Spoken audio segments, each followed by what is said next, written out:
wasaaradda hawlaha guud guriyeynta iyo dhulka ayaa maanta magaalada Laascaanood ka bilowday hawlgalka master plan-ka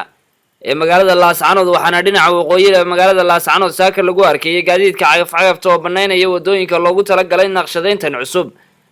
waxaana hawlgalkani fulinayay injineerada wasaaradda hawlaha guud oo horkacaya wasiirka wasaaradda hawlaha guud dhulka iyo guriyeynta Cabdirashiid Ducaale Qambi ay wehelinayaan gudoomiyaha gobolka Sool Cabdiqani Maxamuud Jiire iyo maayirka degmada Laascaanood Cabdicasiis Xuseen Maxamed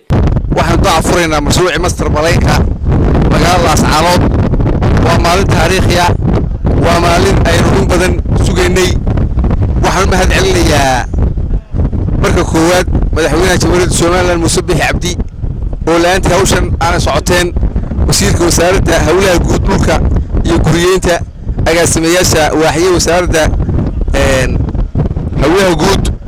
baa sugayni waxaanu ku laga shaqeynayaa oo bilaabaya maanta shaqadii socotaa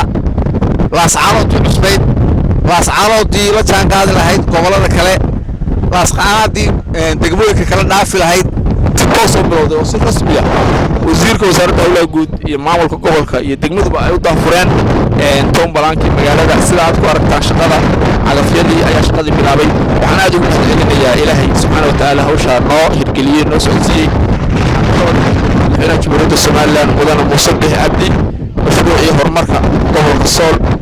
toonbalanka iyo waxqabadkii وصارت توصل المجالات سلعة كوارتان شغلة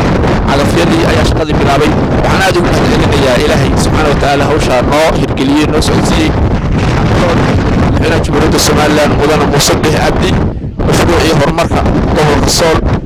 toonbalanka iyo waxqabadkii وصارت توصل بالوضع شعبك Laascaanood iyo dhulka laga dumeeyay runtii iyagana waa mahadcelinayaa si toos ah ayay shacabkaas noo taageereen hiil iyo hubad dawladda wali garab istaageen hadalladii saaka waxa kamid ahaa nin walba wuxuu yiraahdaa aniga mid karma hayso hadheen wadooyinka la furo waxaan u baqayaa inay garab istaagto toonbalanka ay la shaqeyso nin walba ay dhulkiisa gashana oo ogaado inta uu hadhay inay ka faa'iido badan tahay intii hore wasiirka wasaaradda hawlaha guud dhulka iyo guriyeynta Cabdirashiid Ducaale Qambi ayaa isaguna ku dheeraaday faa'iidada uu leeyahay mashruucani guud ahaan degmada Laascaanood oo rayaan u mahadnaqaynaa annagoo u mahadnaqaynaa madaxda ciidamada kala duwan annagoo mahad ugu weysiinay madaxda Laascaanood hawshaas oo aanu bilownay oo aanu dhammaan magaaladaasha koodaashada ka bilownay kuna bilownay cagafyo waaweyn oo tira lixa oo kuwa shacabka Laascaanood u badan cagafyada oo kuwa shacabka Laascaanood u badan qaybna ay ka qaadanayaan laba cagaf oo kuwa dawladda hoose ah cagafyada dawladda hoosena ay kala qayb qaadanayaan si dawladda ay uga qayb qaadanayaan waxaan u mahadnaqaynaa dhammaan dadka Laascaanood sida sheegay waxaan la socodsiinayaa dadweynaha oo aan u mahadnaqayno in dhowaanta weegan dhexdiisa